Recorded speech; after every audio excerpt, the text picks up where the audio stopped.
In the top 32 match, we watched the two kings of OP14 in Hancock versus Mihawk. But how do these kings and queens stack up against the old king of the world, Ime? This is the top 8 match from the Season 2 Japan Finals. There are 4 Mihawks, 3 Hancocks, and only 1 Emu left in the tournament. This is once again going to be Toji from our top 16 match, the last Emu in the tournament right now, fighting against Mihawk. And Mihawk has been a big surprise to a lot of people. Yes, the deck is good, but is it so good that it can completely dominate Top Cut as well as the overall share in the tournament? As we set up for this match, both players going to put down their life after they've drawn their hand. Seems like they both mulliganed, and it seems like Mihawk is going to be going first. Now, this is a somewhat difficult matchup for Ime in general. If you can go second as Ime into Mihawk, then you can be relatively okay. This makes it so the opponent can play their cards on curve, like that 5 cost Tashigi and the 7 cost Shanks, which can be very scary, but it does let you get out your 10 cost Gorose much faster, so therefore usually prefer to take second in this matchup. Still though, even if you can take second, this matchup can be somewhat difficult if Mihawk tends to find his cards, and looking at Mihawk's starting hand, he hasn't really found it quite yet. Still, having this 1 cost Perona Searcher can hopefully connect into other things, finding that Tashigi and Shanks that he really wants to. Interestingly, we saw in the top 32 match, the Mihawk player that was fighting against the elementary schooler was only running 1 7 cost Shanks. And while that card is very good into a lot of matchups, specifically Ime, but it can potentially feel like a bit of a brick in the mirror when you're playing so many much bigger cards like the 9 cost Mihawk or the 10 cost Law and Beppo. Still, this 7 cost Shanks is going to be very pivotal in this matchup, so hopefully he runs it. Top 8 match is about to begin. Is the final Emu in this tournament going to hold on to that hope and make it to the top 4, or is Mihawk going to prevail and prove why he was the top share in this tournament? Starting off this game, Mihawk is going to search, and this is going to be very, very important. You want that 5 cost Tashigi and that 7 cost Shanks, and if you can find neither, it's going to be really, really bad. And actually, this is really nice. He sees that 5 cost Tashigi. I don't see any reason to pick up any other target. But one of the important things also is that he didn't see any other cards that he necessarily really wanted. And therefore, he was technically able to just avoid drawing 4 somewhat dead cards. So picks up exactly what he needs and is now technically 5 cards close to that 7 cost Shanks. So has at least his first couple of turns lined up with that Perona next turn as well as the 5 cost Tashigi. And we'll see what he can connect it into. Ime, on the other hand, is going to just start with a simple search, and these are not very good search targets. The Shundia is going to be nice and probably just going to be the option here. Just start digging through your deck, fill up your trash. Let's see if he decides to use it though. If you do use it here, then you will have to trash 1 extra card, and he may feel like that's a little bit awkward. He's not necessarily forced to use the search quite yet because he's going to be able to play out the 4 cost next turn for only 3 dong thanks to his stage. But because that 1 4 cost in his hand is Warcury, he is probably looking for something better. And he does find it. There's a Saturn, and yet he picks up the Saturn. So early on, these cards like the Natsushiro, like that 10 cost Gorose, are going to be very valuable, but on these earlier turns, you just really want to find that Saturn to get the snowball rolling. So picks up the Saturn, does have to trash 1 more 2k, so a little bit thin in terms of resources in hand, but he will be able to get that back from the next turn with his leader effect on that Charlia that's on the board. Now Mihawk, looking for his next turn, does actually find the 7 cost Shanks, so is in a pretty happy position. He has exactly the cards he needs, and if he can connect that into something to play on that 9 dong turn, then he's going to have perfect curve. And this time, unlike his first search, actually sees a lot of pretty good targets here. You can choose to bring the 6 cost Law to just expand your board a little bit more. You also have a good target to bounce back to your hand in that 1 cost Perona. You just pick up more event counters to try to defend against the opponent's attacks when they become 7k. Wants to decide if he wants to play more towards this aggressive or defensive style. Now, 6 cost Law, while very powerful, isn't necessarily as powerful in this matchup just due to the value of the 7 cost Shanks, but decides to pick it up anyways. In his turn starting, can't see his draw quite yet. Maybe it's a Mars, and going to just immediately use his leader effect to get rid of that Charlia, just effectively drawing 2 cards on this turn. You don't have to be worried about things like putting in this matchup either, so you can be somewhat greedy with the cards in your hand as well. But because he has that Saturn in his hand, he is probably just going to search with that this turn to hopefully find something in some way to deal with the opponent's characters or the opponent's life. You can play this matchup in two different ways as Ime. You can choose to hit the opponent really aggressively and try to race them, or you can try to starve them or just whittle away at their resources and try to take the opponent's board. Things like that 7-cost Shanks can really start to hurt with time, but I mean, if the opponent has ways to defend it, whether it's through counter events or restanding it, or just simply having enough counter in hand, it can start to get really tricky if you fail to take out the 7-cost Shanks. So a lot of people recently have been electing to just take a more aggressive route. And Tolji, as we saw in our top 16 match, was really adamant on picking up 2k counters and counter events, especially from the Saturn searches, just to make sure that he has enough counter to deal with the opponent's attacks.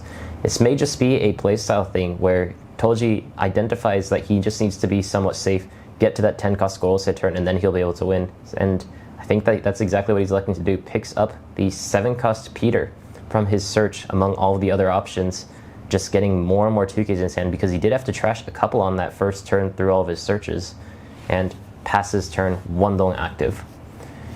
Now, one of the really annoying things that Mihawk can do from this turn on is play out that 5-cost Tashigi, use leader effect to get 3 Dong up, and then attach that 3 Dong immediately onto the Perona. And in this way, he can hit for 5k twice while establishing technically a 5-cost 8,000 body on the board.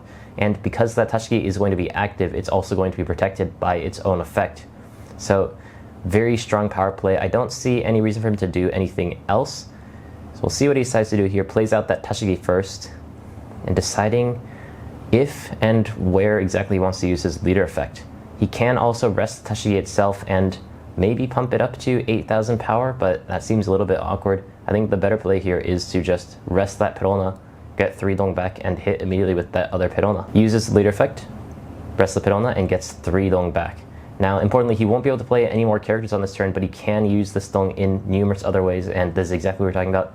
The 5k at leader, these small chip attacks are going to start to build up over time. 5k at leader, Ime with a lot of 2ks in hand and fearless of the opponent's damage that can come out later on, decides to take the attack, goes down to 2 life relatively early in this matchup, which can feel a little bit scary, but has a lot of counter in his hand, still feeling relatively comfortable. I don't have actual audio from the official live stream, but I imagine that they're talking about the fact that Mars cannot KO this Tashigi. Unfortunately, because that Tashigi is active right now, even if the opponent tries to KO it with Mars, Tashigi can simply just rest herself, because you could rest one of your cards, and Tashigi, being one of your cards, is actually going to be able to defend herself should you try to KO it. So if Ime wants to get rid of this Tashigi, then he would need to use Ground Death plus Mars, and he doesn't have that Ground Death in hand right now. Doesn't seem like he has that many good plays on this turn in general. So maybe just looking for something. And Warcury, pretty good card, but once again, as we've seen in the top 16 match and this top 8 match now, prioritizing the counter, just getting as many 2Ks, as many counter events in his hand as possible, so that even though he's at 2 life right now, he has so much counter in his hand that he's not going to be afraid of dying anytime soon. 5 Dong left at his disposal, but Warcury really isn't very strong on this turn. The opponent is expected to play that 7-cost Shanks next turn, and that 7-cost Shanks, once it's rested, is going to be able to rest the opponent's characters, so that Warcury is never really going to be able to get off its on-KO effect. Still, starting with the 5k at leader does seem to be going for the more aggressive plan, and this really hurts Mihawk if he doesn't have that many 1ks and 2ks in his hand, just whittling away at the opponent's resources with 5 and 6k attacks, because the opponent, though they do have a lot of good cards with counter, a lot of those counter cards give +4 and +3k, and just these smaller attacks are really, really annoying to deal with. Attaches 1 Dong to leader, goes for 6k once again, and now Matsu on green Mihawk. If he doesn't defend this, he's going to start to be in a little bit of a dangerous situation. Yes, Tolji's attacks right now are going to be 5k, but once that 10-cost Gorosei comes out, then they're going to become bigger and bigger. But still, both players fearless, just trying to get as many cards in their hand and as many options at their disposal. Uses the 7-cost stage, plays out. Does he know? Plays out Mars, and oh no, I think he doesn't know. Yeah, he didn't. You get a little bit of a chuckle out of Tolji. Yeah, Tashigi can rest herself, so effectively, Ime just threw away a card and also a blocker, because next turn when that 7-cost Shanks comes down, Oh, he's feeling really sheepish about that. But when that 7-cost Shanks comes down, because it can rest based on base power, that Mars isn't going to be doing anything. It won't be able to serve its purpose as a blocker. And to put insult to injury, Toji also gave 1k for free. Really brutal here, just not understanding exactly how Tashigi works, even after confirming the text at the start of the turn. Just didn't expect it to also be able to defend itself being active. So a bit of a misplay, something that you just have to try and see what happens. A little bit of fuck around and find out material, and unfortunately he found out in a very important and pivotal match. What was usually supposed to be a slightly winning or 50-50 matchup for Imu is now going to be a lot harder now that he's lost 2 rather crucial cards from his hand. Really, really brutal stuff, and he unfortunately just didn't know how that interaction worked. And as expected, Mihawk is going to play down that Shanks, rested with leader effect, and gets the on rest effect. When this card is rested, you can rest the opponent's characters with a base power of 7,000 or less. So now that Mars, who was a blocker, is not going to be able to do its job this turn. 3 Dong active now for Mihawk. He can choose to split this up between his characters like that Pedona once again to go for 5k, but decides to just go for 7k. Likely just going to leave those Pedonas as the effect material for Tashigi. Yeah. Rest 2 of your cards can be anything, stage, characters, Dong cards, and now Tashigi is 8,000 power even on the opponent's turn, so a little bit less afraid of that Nasjuro as well. And because Mihawk, who refused to defend all of these attacks that are going to his leader, has so much counter in his hand, you really cannot take back the opponent's board next turn. Even if you have that Nasjuro, you can't take back the opponent's Shanks nor that Tashigi because of how powerful they are right now, so you just have to effectively hope that you have more counter than the opponent and more aggression. But throwing away 2 very key cards on that last turn, and now your characters on the board are at 4,000 due to that Shanks effect, it's going to be a lot more difficult to actually close out the game. Scratching his head a little bit, not sure exactly how he should recover from this situation. Does have Peter on this turn, and that is generally going to be the correct play on this turn. Usually what you would prefer to do is to play out that Peter. If you play out the Peter here, then it makes your characters 7,000 power, and then with Shanks, it technically makes them 6,000 power. And in this way, you can sort of avoid the minus 1k from Shanks and still be able to whittle away at the opponent's resources. But because he used a lot of his resources the turn before with that Mars misplay, he's at 1 life right now with not too many cards in his hand to show for it. So if he were to play down one of his 2Ks and go for a more aggressive angle, he's in just a lot of danger of simply dying, because in this race, every single resource matters, and he gave a lot of them for free on the turn before. The generic play in that 7-cost Peter is just going to be a little bit risky on this turn, so you may need to sort of pivot to something more defensive. But still, with that Shanks on the board, even if you start to wall up with a couple of blockers, they don't really mean too much, because that Shanks effect, when it's rested, being able to rest on the opponent's 7,000 power or less characters, also works when you attack as well.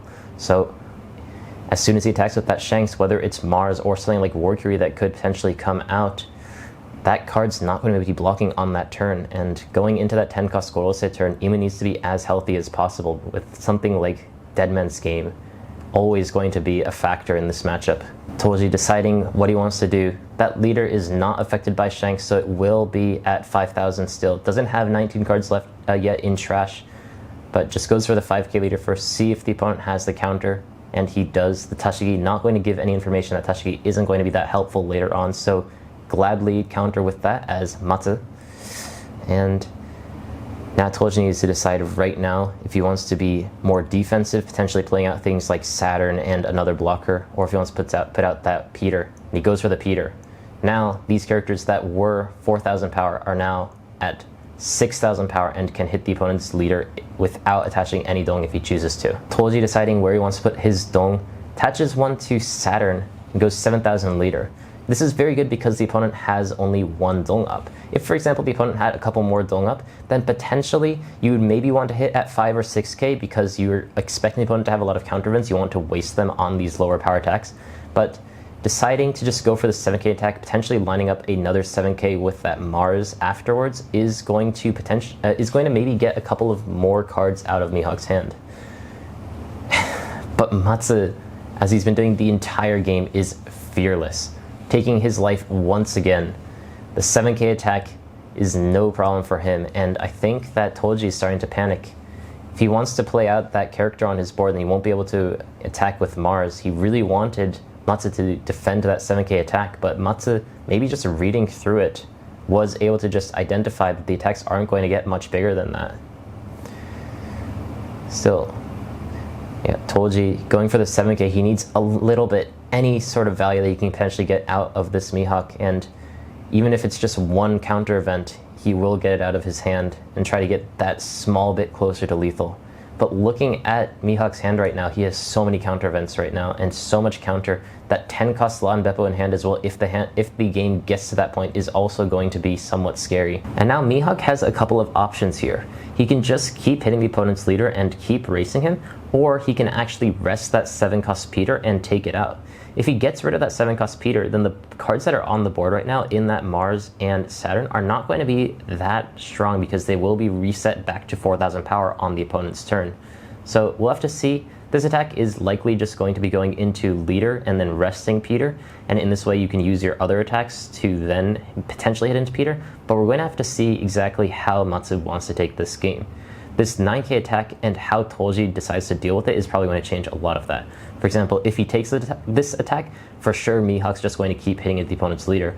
But if he defends it, then it also makes it a lot easier for Mihawk to take back Ima's board. So I think that a lot of this decision for Matsu is actually going to come down to how Toji on Ima is going to play out this matchup. But still, I think that it's a little bit too risky to not give counter here, so he decides to give the +3 and the 2k to defend against the 9k attack. It's going to make it a lot easier to take out this Peter if he chooses to.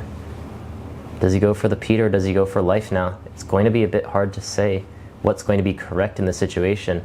You have to assume that at least one of the cards in Ima's hand is that 10 Cascorose, so it is a lot easier to take out the opponent's board if you choose to, and it also is going to reduce a lot of the opponent's attack.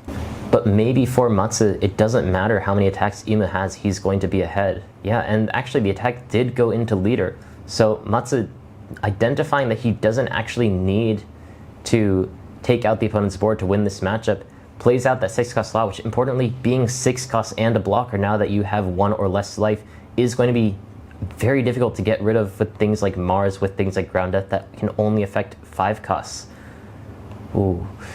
And finally, that Law that was searched so early on, going to bring back that Perona to play down the 5 cost Bonnie, which usually isn't too good in this matchup, to just lock one of the opponent's characters, reducing his attacks at all costs, just trying to put as much aggression on the opponent while defending just enough to make sure that he survives, potentially setting up to go for lethal on this next turn. If he has something like Dead Man's Game in his hand, then it's going to be very tricky for Ima to actually be able to recover from this position. But still, that brief glimpse that he got in his hand didn't seem like he had it, even though he did end up searching with it with that Perona as well. And now Mihawk, with that leader effect, is going to get 3 Don't active. Now he can use this in a couple of different ways. He can just make his attack with his leader bigger now that the opponent is at 0 life, but he goes for the 5k. Seems like he's setting up for the all-out Luffy event. He is going to be able to lock 2 of the opponent's characters. With that 5 cost Bonnie, every single character on Ima's board is now locked. All 3 characters are now locked. The opponent did not need to take out a single character, and now Ima has no attacks at his disposal. That all-out plus that 5 cost Bonnie, locking all characters on the board, not letting them become active in his refresh phase, is going to mean that this is just going to be a losing battle for Toji.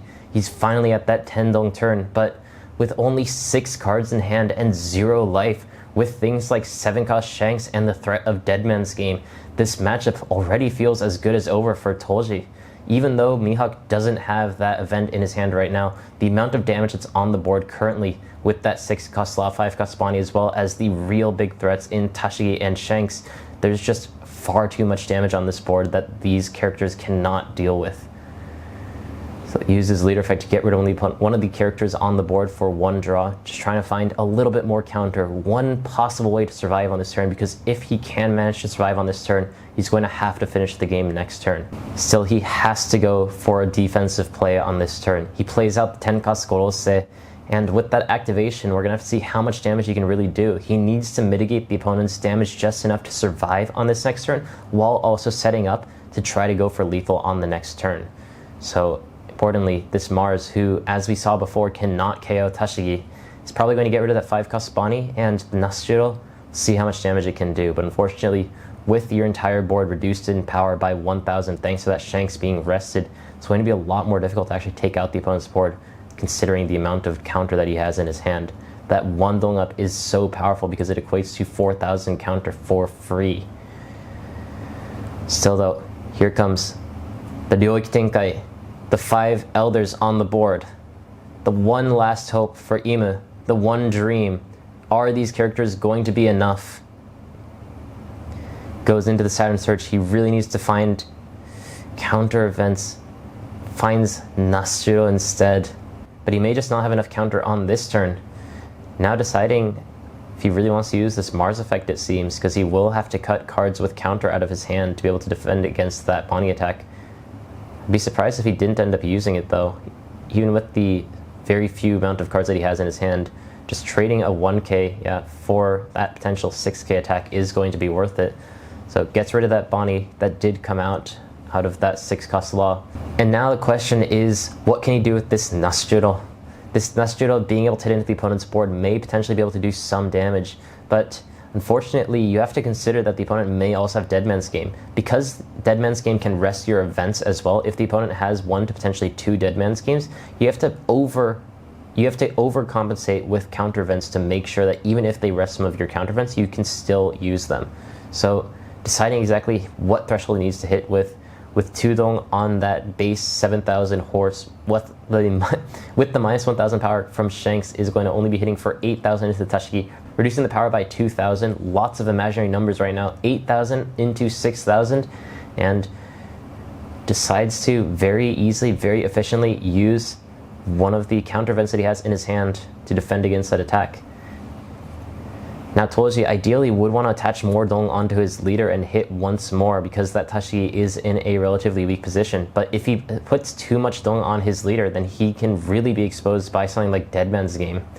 So needs to play on as fine an edge as he can. He has 3 counter events in his hand and has 4 dong up. Now likely what the opponent would do next turn if he has Dead Man's Game would be to rest 1 dong as well as a blocker and rest the other blocker.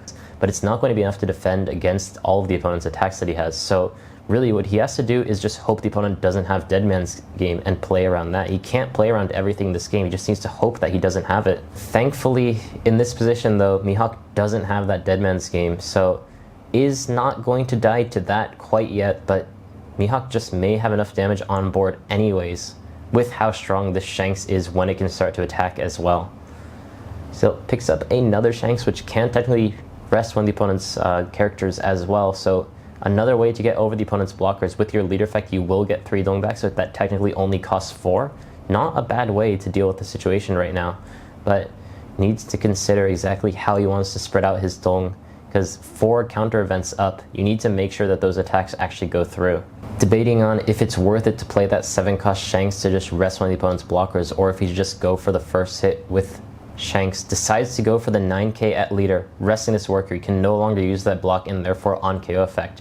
And now this probably indicates to Toji that he doesn't actually have Dead Man's Game in his hand, because otherwise he would have used it. So he may want to hold on to this blocker for a potentially bigger attack that can come out. So doesn't want to block with it quite yet. Decides to give a little bit more counter than he needs to, unfortunately, with the amount of cards that he has in his hand. Gives a +4 and a +2, giving some information to Matsu that maybe he doesn't have a good 1k in his hand. Now, does he capitalize on that? Is there a way to capitalize on that? Maybe the best way to attack is just going to be to hit at 9,000 once again. So Mihawk can go for that aggressive play, but seems like he is going to go for the defensive play. Yeah, decides to just go for the Law and Beppo. Law and Beppo being able to rest and then lock one of the opponent's characters, chooses Nasjiro, who will not be able to come active on this next turn, while also giving his leader +2,000 during the opponent's next turn. This means that your leader being 7,000 power and that Shanks reducing the power of all of your opponent's characters by 1,000, you're going to be facing down Imu's entire board at 6,000 power while your leader is at 7,000 power, making him feel a little bit more comfortable potentially, and probably looking to just play out one more turn. Still, Toji does not have one more turn left in him. He needs to find a way to end the game on this next turn, if it goes that far. Gives the plus 4k on that 7,000 leader hit. And seems like he will be able to survive on this turn. But is it going to be enough for him to actually punch back with all of this defense that Mihawk now has? He has to break through 1 life, 1 blocker, and 5 cards in his hand to actually close out this game alongside that 7,000 power leader. And Toji, with that final counter event, is going to be able to defend against the 8,000 power attack and is going to get his turn back with all 5 cards on, or all 5 Gorose on the board. But Nasjiro, who cannot become active, therefore cannot attack. So it's going to be down to this top deck. If he finds a Nasjiro, that could be potentially big, because if not, he's just going to need to spread the dong between the characters that he has right now and try to find lethal.